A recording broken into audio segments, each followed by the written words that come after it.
viens nous renseigner, viens nous abreuver de ton savoir. Nous en avons tellement besoin.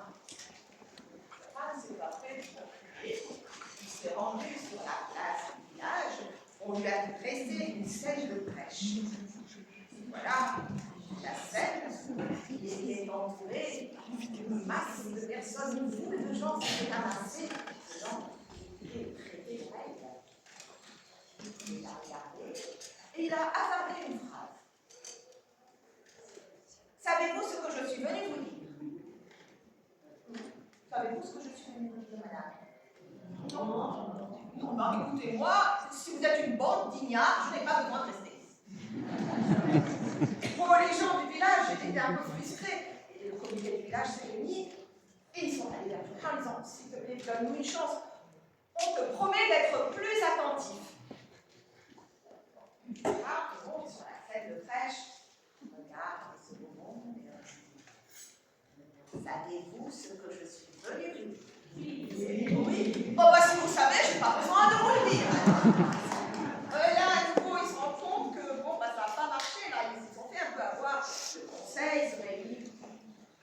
C'est bon, on est bien d'accord, n'est-ce pas? Joachim, s'il te plaît, donne-nous encore une chance. Et voilà, il verra sur la scène. Dans son corps intérieur, il se dit, bon, après tout, ce sera sur la planche. Savez-vous ce que je suis venue vous dire? Madame? Non. Eh bien, que ceux qui savent instruisent ceux qui ne savent pas.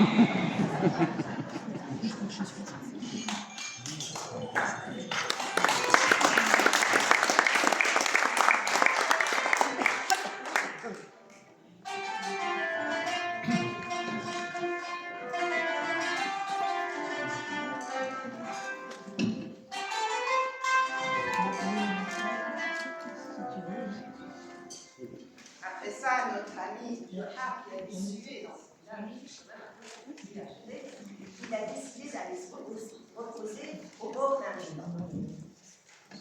Arrivé devant l'étang, il a cherché un espace où l'eau était bien profonde. Il a ouvert son cabas, en a sorti un pot de yaourt qu'il a renversé dans l'étang et s'est mis à crier en chantonnant. C'est là, whatever the future's not how it is. Et c'est là.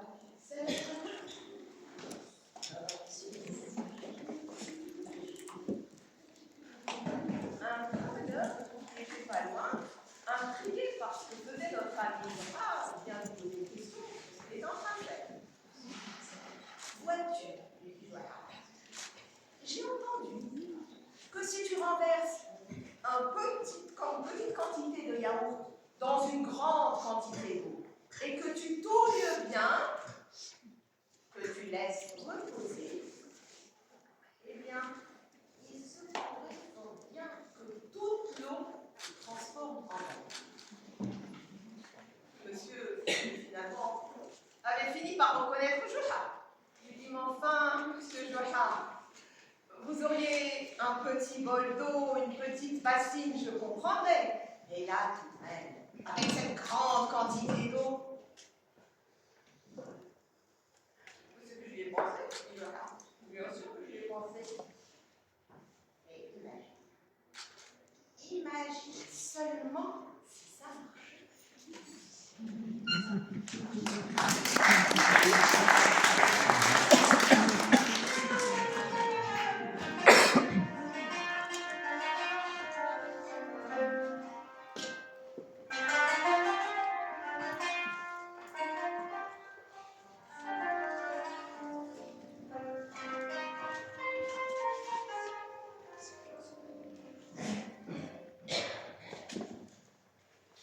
L'imagination, dit Joachim, nous en manque pas.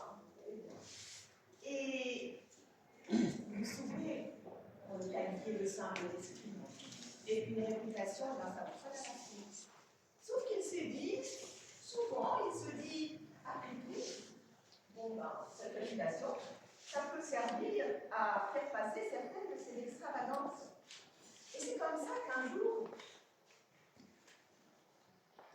est allé voir son voisin auquel il a rendu une marmite qu'il lui avait empruntée.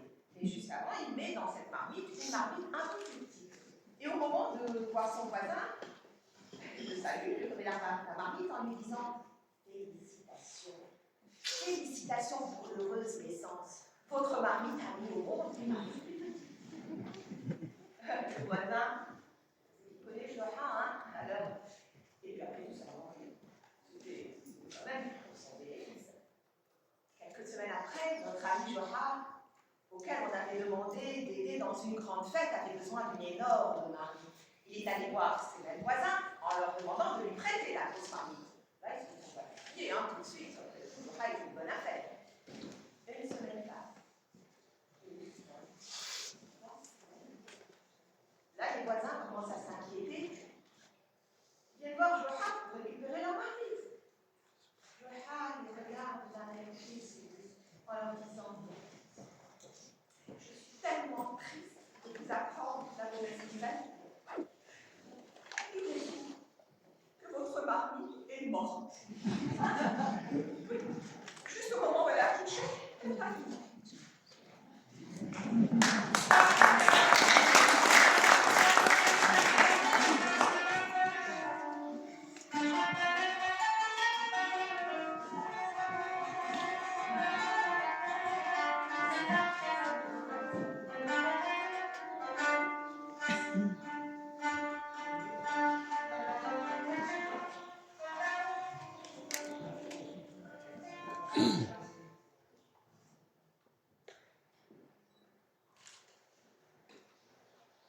Voyant que son attitude, notre ami Joara, il voyait bien que son comportement suscite la moquerie et la raillerie du voisinage, mais il décide de travailler son image. Lui aussi, ça lui tient à cœur. Et il voudrait se montrer comme une personne stable et surtout efficace. Il s'était bien rendu compte qu'il était agité, colérique, impatient, anxieux.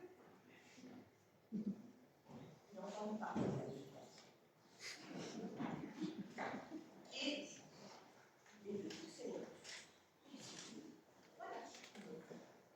il est allé voir le disciple d'une voie spirituelle qui l'a conforté dans les bienfaits de la méditation et qui lui a proposé des prières et des invocations qui devaient faire en état méditatif.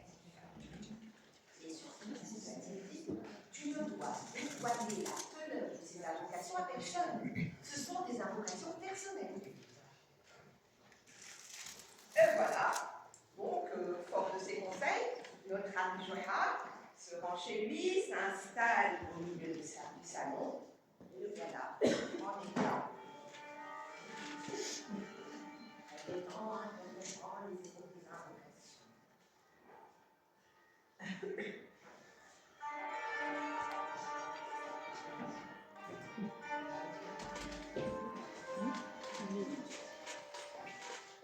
Sa femme arrive. Nous voyons dans cet état, elle est étonnée. Bon, avec Joara, elle en a vu, mais là, tout de même, elle l'a jamais vu dans ce livre. Elle lui demande ce qu'il est en train de faire. Notre ami Joara, qui n'a pas oublié les recommandations, reste bien assis en état.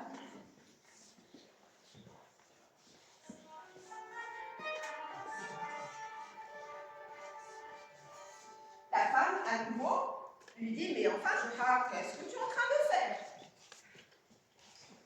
Bon, et voyant que sa femme commençait un peu à s'agiter, Joara lui dit, sans parler, quoi, il faut faire des gestes, il lui fait.